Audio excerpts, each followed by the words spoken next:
y a quelque chose de très impressionnant, effectivement, c'est que Jésus, pour inviter les disciples à le suivre, ne parle pas avec eux, il ne cherche pas à les convaincre, il ne leur donne pas de raison. « Suivez-moi pour telle ou telle raison ».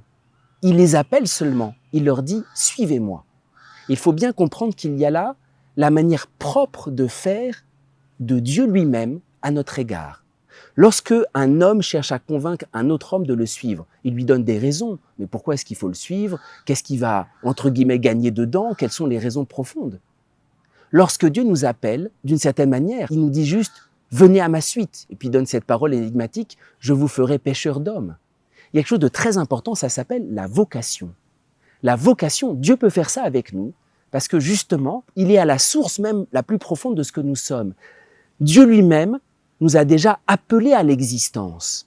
Et la vocation, c'est que de façon mystérieuse, sans explication, il y a un appel sur nous qui ne s'explique pas, mais qui s'accueille, qui se donne de la part de Dieu. La parole de Dieu est créatrice, il nous a appelés à l'existence dans une bienveillance absolue.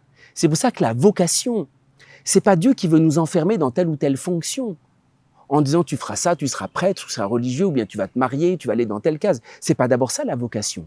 La vocation, c'est que Dieu nous renouvelle par sa parole, il nous a appelés à l'existence, et il veut nous agrandir, je vous ferai pécheurs d'hommes. C'est pour ça que le premier signe de la vocation, c'est la paix. Dieu ne nous appelle pas pour nous mettre quelque part, de telle sorte qu'on va être triste ou qu'on va être malheureux.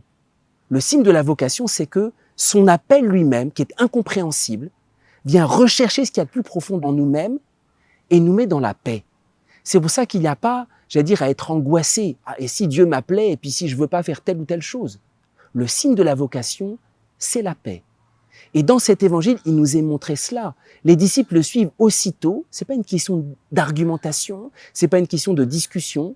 C'est que les apôtres ont été saisis par cette paix et ils ont compris, j'allais dire presque de façon négative, si on ne le suit pas, il y a quelque chose de la paix de Dieu, de l'appel qui est au plus profond de nous-mêmes, on va passer à côté.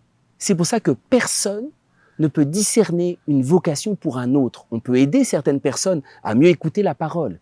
Mais la vocation, il n'y a que nous-mêmes qui entendons cette parole mystérieuse de Dieu, nous permet de nous réajuster, d'aller dans tel ou tel endroit.